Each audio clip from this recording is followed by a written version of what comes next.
Hello po, kumusta? Maraming salamat po na nandito pa rin po kayo sa channel ko na to. Talagang napakalaking tulong po yan na nandito pa rin kayo. Pero ang gusto pong i-share sa inyo dito ngayon kasi di ba before talagang tinuturo ko puro kitaan, paano ko kayo matutulungan kumita, ganyan po. Ngayon po ang ituturo ko po sa inyo kung paano nyo paghandaan no, yung future po natin. Paano yung investments, ano yung mga dapat gawin. Lalong-lalo na po kung papa ka, mama ka, at may mga anak ka na umaasa at ikaw lang talaga yung kumikita sa pamilya, provider ka, makinig ka po talagang maigi dito. Short lang naman ang video ko na to, sisikapin ko pong siksik-liglig yung mga ideas na makukuha niyo po rito. Siguro nakita mo rin doon sa FB ko or di kaya doon sa shorts, kaya ka napunta po sa sa video na to. Thank you so much po sa pagbigay ng oras dito. This is Luisa. I'm presently with Manulife po, financial advisor at wealth specialist po ni Manulife. Kaya nandito po ako para turuan po kayo kung ano ba talaga yung dapat nating paghandaan para sa kinabukasan ng pamilya. Okay? So, unang-una po, magtanong lang po ako muna sa inyo. Ikaw ba'y ama o ina, no? Or solo na provider or ikaw lang talagang kumikita or shared, no? Kasi minsan mostly husband and wife talaga kumikita, both si papa at si mama kumikita, ganyan. Tapos nagtutulungan, no? So ang ano ko lang sa inyo dito, pag-usapan po natin yung mga basic needs, no, na pino-provide po natin. Kasi nga tayo yung tayo yung provider. So alam natin na kailangan nating i-provide yung food, clothing, shelter. Hindi pa nga natin nabanggit dyan yung education, no? Pero ang basic needs talaga na hindi mabubuhay yung tao kung wala yung pagkain, di ba? And then, syempre, yung clothing and shelter to follow din yun. Kasi alangan naman na na matutulog sila sa daan. So talaga pong kailangan nating i-provide yun for the family. Now, ang tanong po, kayo lang po ba yung kumikita para i-provide yung mga yan sa pamilya natin? Now, pag tayo lang po ang nagpo-provide, naku po, talaga pong kailangan yung pakinggan ng maigi, aralin ng maigi. Hanggang katapusan po ng video na to, libre naman wala namang bayad Talagang pakinggan nyo lang, baka po makakatulong po ito sa inyo para mapaghandaan po kung ano yung dapat nating paghandaan. Okay. Now, direct to the point na po tayo. Kasi nga, depende po sa klase ng kita po natin or sa amount ng kita po natin kung ano yung klase din na ipapakain natin, damit ng mga anak natin, saan sila papag-aralin, or ano yung bahay na bibilhin natin. Depende sa kita naman, no? So, kung ano yung level na kaya natin, yun yung maiprovide natin sa kanila. Alam naman natin yun no? So, yung iba, pag once na talagang nasa middle class na alam mo kung saang subdivision ng mga nakatira yan, yung mga sa upper class, alam natin kung saang subdivision nakatira yan, mga ganun yun no? So, even yung education nga yung mga paaralan na mamahalin, alam natin kung ano yung klaseng mga income nila, yung mga tsaka hanggang sa pinaka-public school, no?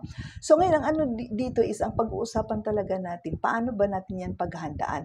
Ay, handang-handa naman ako kaya nga ako nagsisikap. Handang-handa naman ako kaya nga ako nagsusumikap talaga na kikita ng malaki. Ganyan. Yes, congratulations po kung talagang maganda yung kita natin po, no?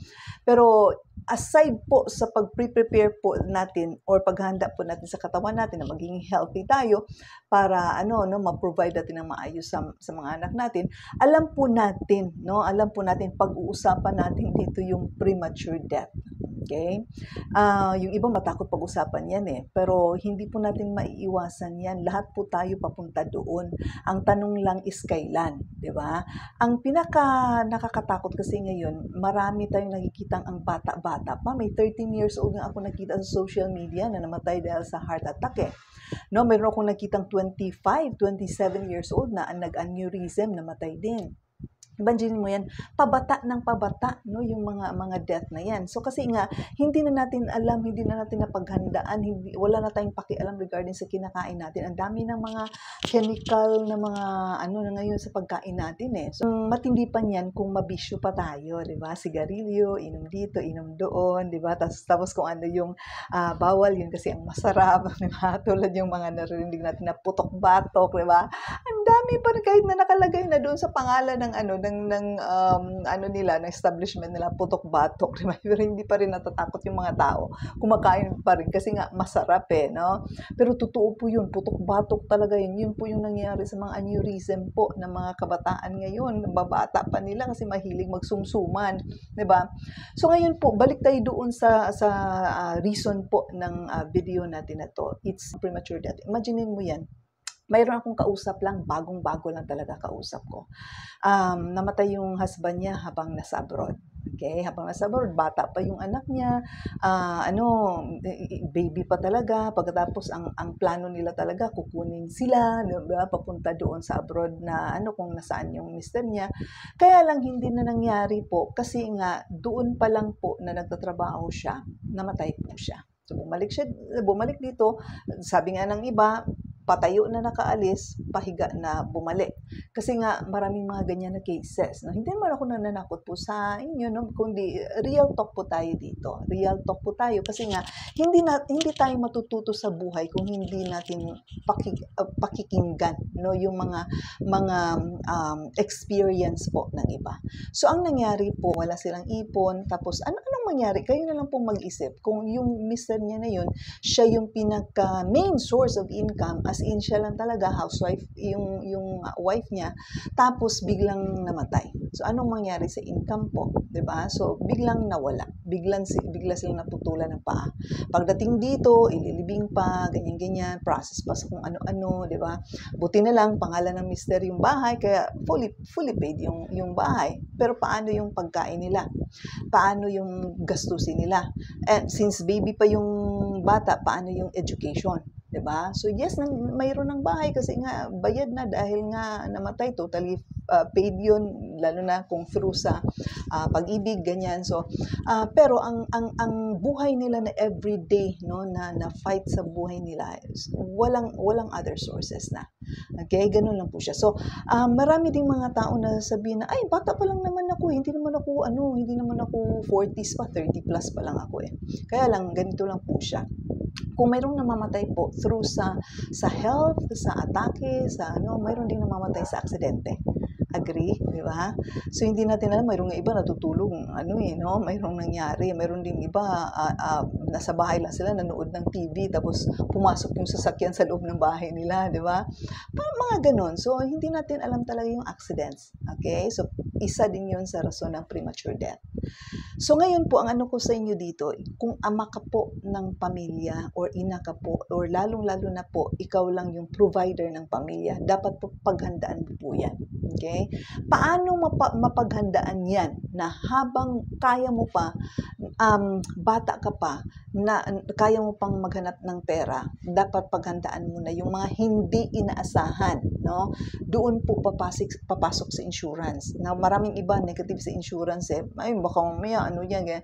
Careful din po kayo kasi marami naman talagang mga scam ngayon. Kaya lang kung once na papasok kayo sa insurance, kailangan i-check nyo po kung regulated ba siya ng government natin. No? Mayroon tayong insurance commission po na siyang nag-check po sa mga insurance companies na talagang kung gaano ka stable, etc. no?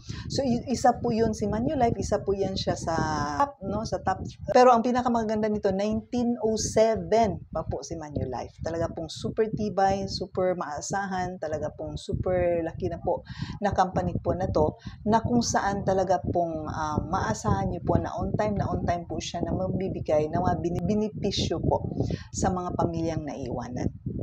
Okay? Pangalawa, ang po yung iba sabihin na, ay, long life naman kami, yung pamilya namin, ang tagal na, di ba, namamatay ng 90 years old, 100 years old, of which totoo naman po talaga yun eh. Mayroon pa nga umabot ng 120 years old eh, no? Totoo po yun, lalo na i-take care mo talaga yung sarili mo, kumakain ka talaga ng mga pagkain na may nutrients, ganyan. Check mo talaga, hindi ka mabisyo, talaga pong pwede, possible po na long life tayo. Okay. Na ngayon, ang tanong naman dito, mayroon ka bang savings ngayon? Kasi nga yung iba, maraming mga ano, no, maraming ang malalaki yung kita, income dito, income doon. Kaya lang, parang hindi pa inisip yung savings kasi nga kailangan pambayad ng bahay, pambayad ng paaralan, pambayad ng pagkain, pambili ng ano, ganito, ganyan. Mayroon pa kaming binabayaran na sasakyan, may binabayaran pa kami ng marami, etc., etc., etc., ng mga listahan. Now, alam niyo ba na mas maganda po na habang nagbabayad po kayo sa mga binabayaran nyo ngayon, kailangan talaga at least malang 10 to 20% of your income every month, sinisave nyo na po for your future. Kasi po, hindi natin alam nga kung anong mangyayari along the way. Okay? At pagsasabihin mo na, long life naman ng pamilya namin, okay, given no, na long life talaga yung pamilya nyo, pero hindi ka nagsisave ngayon pa lang kung anong edad mo. Paano na lang yung retirement mo? Okay? Mayroong iba sabihin, ay, may SSS naman ako, may GSIS naman ako. At totoo naman po yun no? Marami naman talagang nabubuhay na pensyonada ngayon. Kaya lang, ask them po. No? Kasi talagang naano ko yan sa family ko mismo, mama ko mismo. No? Yun nga, tumatanggap sila ng mga pension. No? Depende yan, may 5,000, may 7,000, may 8,000 kasi depende yun sa binayaran nila noong nagtatrabaho pa sila. Yun yung magiging pension mo rin pagdating ng araw. Now, buti na lang kung wala ka talagang sakit, wala ka talagang maintenance, wala ka talagang pinagagastusan pag once na old age na, paano kung ang daming mga gastos? Ang gamot pa lang na mama ko, 5,000 plus every month, no? Ang dami-dami niyang mga maintenance, no? Tapos kulang-kulang po yung pension. Imagine mo yan, kasi kakain ka pa rin Kasi nga, buhay ka di ba? Mayroon ka pa rin mga needs. Kailangan mo pa rin yung mga gamot. Kailangan mo pa rin yung tubig. Kailangan mo pa rin ang pagkain, bayad ng kuryente, di ba? Hindi naman yan mawawala yung mga pangangailangan na yan. So, ang ano yan is paghandaan mo po yung future na yan. Kung talaga pong long life yung family po ninyo, paghandaan nyo talaga yung retirement na yan habang kumikita ka pa ngayon. Kasi the moment po na saka mo na lang siya paghandaan pag ang edad mo ay 50s na, 60s na, medyo gipit-gipit ka na po sa oras niyan. Okay? Imagine mo yan kasi nga talagang kumbaga ang bilis ng panahon Imagine mo yan ngayon nga, malapit ng bare months, no? Ang bilis ng panahon. So kailangan mo talagang i-save yan. Ang mostly po na mga tinuturo po talaga ng mga experts, no, regarding sa finances na savings po natin, at least 10% to 20% of your income every month. Okay? So, i-save mo yan or daily ka ba nag-earn 10% to 20%, i-save mo po yan. Talagang, para paghanda sa long life, sa retirement. Now, ang naman ito is, saan mo isi-save? Hindi po safe ngayon pag i-save mo yan sa bahay mo. Mayroon naman akong dyan, kaban mo sa bahay. So, hindi po siya safe, delikado po siya pag nasa bahay. Now, pwede mo talaga siyang i-save sa mga bangko, sa mga sa mga cooperative, mga ganyan po. So, isa po sa investment po talaga na maganda is insurance companies po. Kasi nga, safe na safe po sila at pinakamatindi pa the moment na mayroong mangyayari. Like for example, disability, no? Biglang nangyari, tumaas yung sugar, naputulan ng paa dahil sa sugar, mga ganyan. Or di kaya, anything, no? Na mangyayari ang doon, napaghandaan mo na po yan. So, fully paid yung coverage mo once disability ang mangyayari. Now, more info po about niyan, no? If ever you wanted to know more or learn more about niyan, comment ka lang po dyan sa baba or DM me po para magtawagan tayo. Kasi po talagang iba-iba yung pwede mong bilhin, depende sa kaya mo at depende sa gusto mo. Ganun lang po.